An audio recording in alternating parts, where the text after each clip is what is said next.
मुझे संभल की इस पावन धरा पर, जिसे खेड़ा शिव मंदिर और प्राचीन गमा देवल मंदिर के साथ साथ कलयुग में कल्कि अवतार की इस पावन धरा पर आने का अवसर प्राप्त हुआ है। इस पावन धरा को नमन करते हुए आप सभी का मैं हृदय से स्वागत करता हूं, अभिनंदन करता हूं। बहनों और भाइयों, इतनी भीषण तपती हुई गर्मी में भी लू और धूप की इन गंभीर चुनौती का सामना करते हुए आप इस चुनावी सभा में आए हैं। आपका ये उत्साह और आपका ये उमंग हम सबका संबल है, हमारी ताकत है, और इसी ताकत के बल पर तो असंभव होने वाले कार्यों को भी हम लोग संभव बनाने का कार्य कर रहे हैं। बहनों और भाइयों, लोकसभा चुनाव के पहले चरण 19 अप्रैल को संपन्न हो गए। आज 89 लोकसभा सीटों में, जिनमें 8 उत्तर प्रदेश की भी हैं, उनमें चुनाव चल रहा है। और मैं विश्वास के साथ कह सकता हूं, जनता जनार्दन का जो आशीर्वाद भारतीय जनता पार्टी के प्रत्याशियों को मिल रहा है, मोदी जी के नाम पर, उनके काम पर जो आशीर्वाद भारतीय जनता पार्टी के प्रत्याशियों को प्राप्त हो रहा है, वह अभिभूत करने वाला है। और मैं कह सकता हूं, जब 4 जून को ईवीएम खुलेंगे तो जो जनता की अभिलाषा है, उसके इंडोप फिर एक बार मोदी सरकार का सपना साकार हो जाएगा। बहनों और भाइयों, लोग पूछते हैं कि देश के अंदर आखिर ये नारा क्यों गूंज रहा है। मैंने कहा, नारा इसलिए गूंज रहा है क्योंकि मोदी जी ने 10 वर्ष में देश की तस्वीर और तकदीर को बदलने का काम किया है। बहनों और भाइयों, तस्वीर और तकदीर को ऐसे बदल दिया है।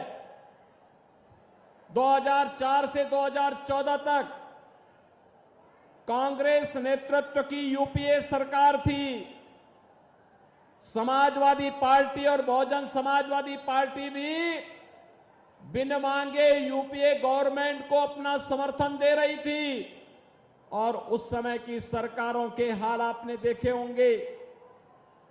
दुनिया के अंदर पहचान का संकट था हमारे लिए,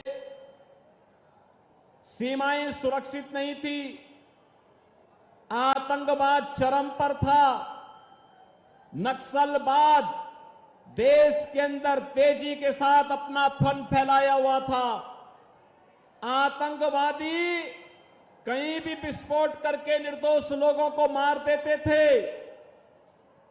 2014 के बाद आपने देखा होगा, 14 के पहले देश के अंदर विकास की योजनाएं नहीं थी, भ्रष्टाचार चरम पर था, गरीबों के हकों पर डकैती डालने का कार्य होता था।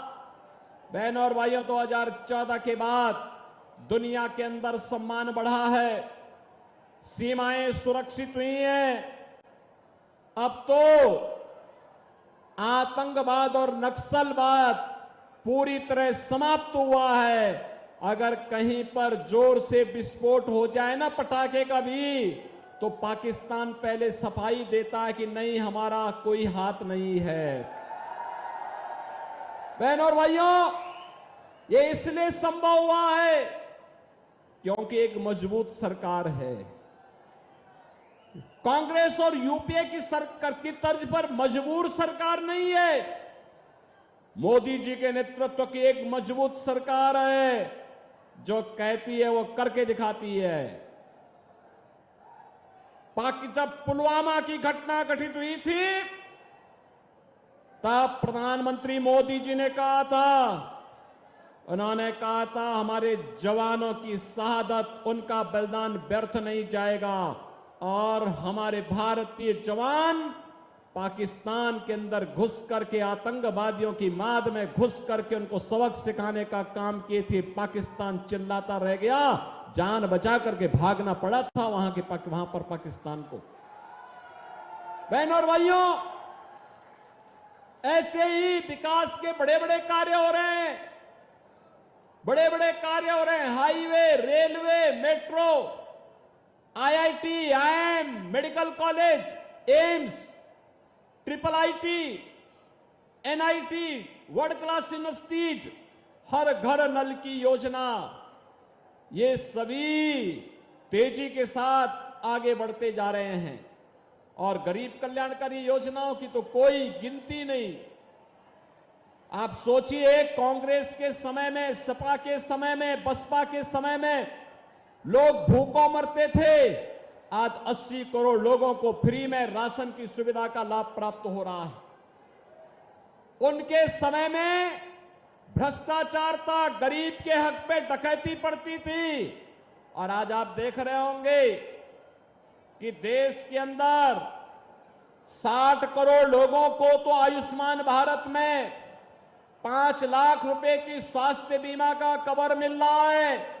और बहनों और भाइयों, उत्तर प्रदेश में अगर कोई गरीब बीमार हो जाता है, उसके पास आयुष्मान भारत का कार्ड नहीं है, हमारा विधायक या हमारा पदाधिकारी या कोई पीड़ित स्वयं मुझे पत्र लिख देता है, तो मोदी जी के द्वारा खोले गए जनधन अकाउंट में हम सीधे पैसा भेज देते हैं, उसके उपचार की व्यवस्था करवा देते हैं। क्योंकि हम चेहरा देख करके योजना का लाभ नहीं देते हैं।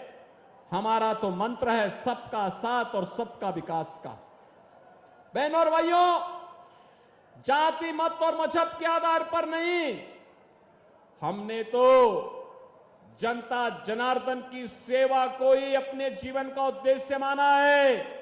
लोग अपने परिवार के लिए कमाते होंगे और हमारे लिए तो 25 करोड़ की जनता और मोदी जी के लिए 140 करोड़ की जनता ही परिवार है। उसकी सुरक्षा, उसकी खुशहाली, यही हम लोगों का जीवन का ध्येय है और उसी के लिए कार्य करते हैं। इसी प्रकार से आपने देखा होगा 12 करोड़ किसानों को किसान सम्मान निधि का लाभ मिल रहा है। 12 करोड़ गरीब घरों में शौचालय बन गए हैं। 10 करोड़ गरीबों को आपने देखा होगा कि 10 करोड़ गरीबों के घर में रसोई गैस के सिलेंडर पहुंच गए हैं और 4 करोड़ गरीबों के मकान भी बन गए हैं। बहनों और भाइयों, ये काम कांग्रेस चाहती तो वो भी कर सकती थी। समाजवादी पार्टी और बहुजन समाजवादी पार्टी चाहती तो वो भी कर सकती थी, लेकिन इन्होंने अपने परिवार के लिए तो भरा, अपने परिवार वालों के लिए खूब कमाया, लेकिन गरीबों के लिए कुछ भी नहीं किया। गरीबों के लिए कुछ भी नहीं किया। और एक तरफ किया कुछ नहीं, वहीं आपने वर्तमान में कांग्रेस और सपा का जो गठबंधन है, इंडी गठबंधन, इनके घोषणा पत्र को देखा होगा। अपने घोषणा पत्र में क्या कहते हैं ये कहते हैं कि हम गरीबी हटाएंगे। कैसे हटाएंगे गरीबी? गरीबी हटाओ का नारा तो श्रीमती इंदिरा गांधी जी ने भी दिया था। श्रीमती इंदिरा गांधी ने कहा था 1970 में गरीबी हटाने का। बहनों और भाइयों, 54 वर्ष के बाद भी नाती भी वही तोता रटंत लगाए जा रहा, हम गरीबी हटाएंगे, एक झटके में हटाएंगे। जब उससे पूछा गया कि कैसे हटाएंगे, तो कहता है हम सभी लोगों की संपत्ति का सर्वे करवा देंगे और सर्वे कराने के बाद अगर किसी के पास 4 कमरे का मकान है ना, तो 4 कमरे के मकान में अगर उनके परिवार में 4 लोग हैं तो कहेंगे कि तुम्हारे लिए 2 कमरे पर्याप्त हैं, 2 कमरे हम दूसरे लोगों को जबरदस्ती कब्जे में ले लेंगे, उस पर कांग्रेस का अधिकार हो जाएगा। वे कह रहे हैं हम सर्वे कराएंगे। देखो, कल सुप्रीम कोर्ट ने भी कहा है कि स्त्री धन पर केवल स्त्री महिला का अधिकार है, कोई दूसरा अधिकार नहीं कर सकता। लेकिन ये बेशरम लोगों को देखो ना, ये कहते हैं कि महिलाओं के जेवर को भी हम अपने कब्जे में ले लेंगे। क्या हिंदुस्तान इसको स्वीकार करेगा? क्या स्वीकार करेगा क्या? लेकिन इनकी हालत देखो। और किसको बांटेंगे? ये आपकी संपत्ति को बांटने का काम किसको करेंगे? बांग्लादेशी घुसपैठियों को, रोहिंग्या लोगों को, जो विदेशी आए हैं घुसपैठिए, उनको बांट देंगे ये लोग। क्या आप कोई हिंदुस्तान इसको स्वीकार कर पाएगा क्या? लेकिन ये कांग्रेस के लोग, इंडी गठबंधन के लोग कहते हैं कि ऐसा कर देंगे। बहनों और भाइयों, इन्होंने जब यूपीए की गवर्नमेंट थी 2004 से 14 के बीच में, इन्होंने ऐसे प्रयास किए थे अनुसूचित जाति, जनजाति और पिछड़ी जाति के लोगों को मिलने वाले आरक्षण के लिए, उस पर इन्होंने सेंध लगाने का काम किया था। जस्टिस रंगनाथ मिश्रा की कमेटी गठित की थी। जस्टिस रंगनाथ मिश्रा की कमेटी ने कहा था पिछड़ी जाति के लोगों को मिलने वाले आरक्षण में 6% मुसलमानों को देने की बात उसने कही थी। और ऐसे सच्चर कमेटी की रिपोर्ट में भी अनुसूचित जाति और जनजाति को मिलने वाले आरक्षण में भी इन्होंने सेंध लगा के जबरदस्ती मुसलमानों को घुसाने का प्रयास किया था। और बहनों और भाइयों, ये किसी से छुपा हुआ नहीं है, ये केवल इन्होंने रंगनाथ मिश्रा और सच्चर कमेटी के माध्यम से ही नहीं किया था। तत्कालीन प्रधानमंत्री डॉक्टर मनमोहन सिंह जी ने भी अपने एक भाषण में कहा था कि देश के संसाधनों पर पहला अधिकार मुसलमानों का है। कहा था ना, गरीब कहां जाएगा? अनुसूचित जाति, जनजाति और पिछड़ी जाति के लोग कहां जाएंगे? ये हिंदुस्तान के लोग कहां जाएंगे? लेकिन देश के विभाजन को फिर से आगे बढ़ाने के लिए कांग्रेस के द्वारा साजिश रची जा रही है, इंडी गठबंधन के द्वारा साजिश रची जा रही है। क्या यह देश इस साजिश को स्वीकार करेगा? हमें कतई स्वीकार नहीं करना है। बहनों और भाइयों, आज भारत दुनिया के अंदर एक ऐसा देश बना है जिसको पूरी दुनिया में जिसकी पहुंच है, दुनिया में जिसके बारे में अच्छी धारणा बनी है, लोग भारत को सम्मान दे रहे हैं। और इस सम्मान का कारण है मोदी जी जहां कहीं दुनिया के अंदर जाते हैं आज के दिन पर, पूरा देश उनके स्वागत के लिए उमड़ पड़ता है। स्वागत 140 करोड़ भारतीयों का स्वागत होता है। लेकिन बहनों और भाइयों, कुछ लोग ऐसे हैं जिनको ये नहीं लगता। कांग्रेस ने अपने घोषणा पत्र में 2 बातें और कही हैं। विरासत टैक्स के साथ साथ उन्होंने एक बात और कही है। उन्होंने कहा है अल्पसंख्यकों को उनकी पसंद की खाने की स्वतंत्रता देंगे, यानी वह गौकसी कराने का खुली छूट देंगे। क्या आप गौकसी को छूट देंगे क्या? अरे इन बेशरम लोगों को देखो ना, भारत की आस्था के साथ कैसे खिलवाड़ कर रहे हैं। कह रहे हैं उनको खुली छूट देंगे। अरे कैसे हो सकता है? जिस गाय को हम माता मानते हैं, जिसको हमारा शास्त्र कहता है कि गाओ विश्वस्य मातरम्, उस गौ माता को एक काटने के लिए देंगे कसाईयों को। क्या हिंदुस्तान इसको स्वीकार कर पाएगा क्या? और मैंने सुना है कि भाई और बहन दोनों अयोध्या दर्शन करने के लिए जाना चाहते हैं। जब इनकी सरकार थी तब कहते थे कि राम तो हुए ही नहीं। क्या कहते थे? राम हुए ही नहीं। और जब देश की जनता जनार्दन के संघर्ष के फलस्वरूप माननीय उच्चतम न्यायालय के फैसले के क्रम में मोदी जी के प्रयास से आपके एक एक वोट की कीमत ने अयोध्या में रामलला को फिर से विराजमान कर दिया है और मंदिर भव्य बन गया है। अब कहते हैं राम तो सबके हैं। देखो ना इनके दोहरे चरित्र को। पहले कहते थे राम हुए ही नहीं, अब कहते हैं राम तो सबके हैं। बहन और भाइयों, इन पे विश्वास मत करना, कभी विश्वास मत करना। ये लोग धोखा देंगे, जब भी इनको अवसर मिलेगा ये लोग धोखा देंगे। हमें धोखेबाजों से नहीं, हमें भ्रष्टाचारियों से नहीं, हमें हिंदुस्तान की सुरक्षा और हिंदुस्तान की संप्रभुता के साथ साथ हिंदुस्तान को समृद्धि की नई ऊंचाई तक पहुंचाने वाली सरकार चाहिए, और वह केवल भारतीय जनता पार्टी दे पाएगी, भारतीय जनता पार्टी दे पाएगी। बहनों और भाइयों, भारतीय जनता पार्टी वह पार्टी है जो किसान को भी, मजदूर को भी, नौजवान को भी और महिलाओं को भी सम्मान देती है। आपने देखा चौधरी साहब को, चौधरी चरण सिंह जी को भारत रत्न, भारत का सर्वोच्च नागरिक सम्मान ये भारतीय जनता पार्टी की, मोदी जी के नेतृत्व की सरकार ने दिया है। आपने देखा होगा कि हर एक तबके के लिए मोदी जी ने उस प्रकार के प्रावधान किए हैं। और मैं फिर आपके पास आया हूं आपसे कहने के लिए, संभल के लोगों को, बिलारी के लोगों से कहने के लिए मैं बहनों और भाइयों आया हूं, एक ही अपील करने के लिए आया हूं कि क्या हमारा वोट जो लोग हिंदुस्तान का खाते हैं, जो ये मानते हैं उनके पूर्वज हिंदुस्तानी हैं, उनकी आने वाली पीढ़ी को हिंदुस्तान में ही रहना है, उनको सोचना होगा उनका वोट उन विषधरों को नहीं जाना चाहिए जो लोग भारत माता की जय जयकार करने में संकोच करते हों। कतई नहीं जाना चाहिए।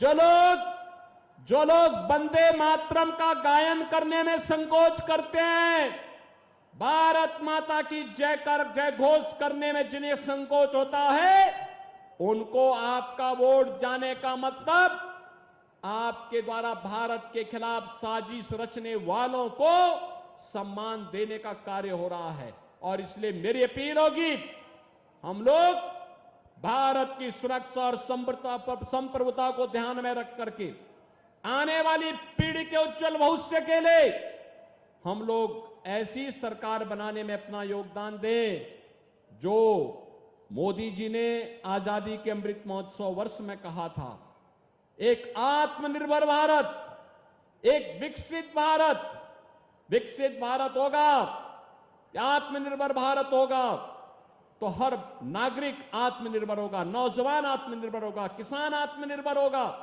महिलाएं आत्मनिर्भर होंगी, श्रमिक आत्मनिर्भर होगा। जीवन के प्रत्येक क्षेत्र में लोगों को इसका लाभ मिलता हुआ दिखाई देगा और हमें ऐसी ही सरकार को बनाने में अपना योगदान देना है। आप सहमत हैं इसके लिए? सहमत हैं? सहमत है ना? बहन और भाइयों, भारतीय जनता पार्टी ने इसके लिए श्री परमेश्वर लाल सैनी को अपना प्रत्याशी बनाकर के आपके बीच उतारा है। देखो, परमेश्वर जी कोई अपरिचित चेहरा नहीं है, आपके लिए अपरिचित चेहरा नहीं है। देखो, जनता जनार्दन ने आशीर्वाद जिस भी रूप में दिया होगा तब भी यहां जमे रहे, यहां काम करते रहे ना, लगातार काम करते रहे ना, कोई संकोच नहीं रहा और सम विषम परिस्थितियों में, विपरीत परिस्थितियों में भी कार्य करने का जज्बा उनके मन में है। और आज फिर भारतीय जनता पार्टी ने उन्हें प्रत्याशी बनाकर के उतारा है। उनकी प्रत्याशिता का मतलब इस क्षेत्र में सुरक्षा की गारंटी, और सुरक्षा की गारंटी तो वैसे भी जब से आपने प्रदेश में बीजेपी की सरकार बनाई है, कोई दंगाई और किसी कर्फ्यू के समर्थक की हिम्मत है क्या कि वो कर्फ्यू लगवा दे या दंगा करवा दे? उसको मालूम है कि अगर दंगा करवाएगा तो राम नाम सत्य है की यात्रा भी उसकी निकल जाएगी। फिर बहन और भाइयों, मैं इसीलिए आपसे कहने के लिए आया हूं, परमेश्वर लाल सैनी जैसे कार्यकर्ताओं को आगे बढ़ाने के लिए आप सब अपना आशीर्वाद दीजिए। लेकिन इसके लिए आपको परमेश्वर लाल सैनी स्वयं बनना पड़ेगा। घर घर जाना होगा, एक एक वोट को कमल चुनाव चिन्ह पर लाना होगा। अगर आप इस कार्य को करने में सफल होते हैं तो बहनों और भाइयों, संभल में फिर से कमल खिलेगा, और संभल में कमल खिलने का मतलब कल्कि अवतार की भूमिका की तैयार हो जाएगी। यही तो मान्यता है हमारे धार्मिक शास्त्र इसी बात का उल्लेख करते हैं। कलयुग में कल की अवतार होगी संभल में। अधर्मी, अत्याचारी, अन्यायियों को सही जगह पहुंचाने का काम करेंगे कल की भगवान, और इसका आधार बनेगा कमल का निशान। कमल निशान के लिए आपका आह्वान करने के लिए मैं आया हूं, आपसे कहने के लिए। और बहनों और भाइयों, इसके लिए आपको करना होगा, एक एक घर जाना होगा, स्वयं परमेश्वर लाल सैनी बनना होगा। बन पाएंगे? बन पाएंगे? घर घर जाएंगे? बहनों और भाइयों, ये चुनाव महत्वपूर्ण है, देश का चुनाव है, और देश के अंदर जो आवाज है कि फिर एक बार, अब की बार 400 पार के लिए संभल भी उसमें एक होगा। ये संभव कर पाएंगे? संभल संभव करेगा। और इसके लिए आपको कुछ दिन का समय, खेती बाड़ी का काम लगभग पूरा हो चुका है, लगभग पूरा हो चुका है। और 5 साल में तो एक बार चुनाव आते हैं, 2 बार आए तो भी क्या दिक्कत आ रही। देश के लिए अगर समय देने की आवश्यकता पड़ेगी, हम 1 दिन नहीं 1 महीने का समय देश के लिए कुर्बान करेंगे। ये सहमत है ना? अरे हमारा देश है, जीवन हमारा, देश हमारा, तो हमारा जीवन है, हमारी सुरक्षा है, हमारा देश है, और वोट भी हमारा है, तो सरकार भी तो हमारी होनी चाहिए। होनी चाहिए कि नहीं होनी चाहिए? और इसके लिए कमल चुनाव चिन्ह के लिए मैं आया हूं आपसे अपील करने के लिए कि परमेश्वर लाल सैनी को 7 मई को पड़ने वाले चुनाव में भारी बहुमत से विजयी बना के भेजना है। सहमत हैं? सभी लोग सहमत हैं? जिता करके भेजेंगे? तो मेरे साथ बोलेंगे, भारत माता की, भारत माता की, भारत माता की।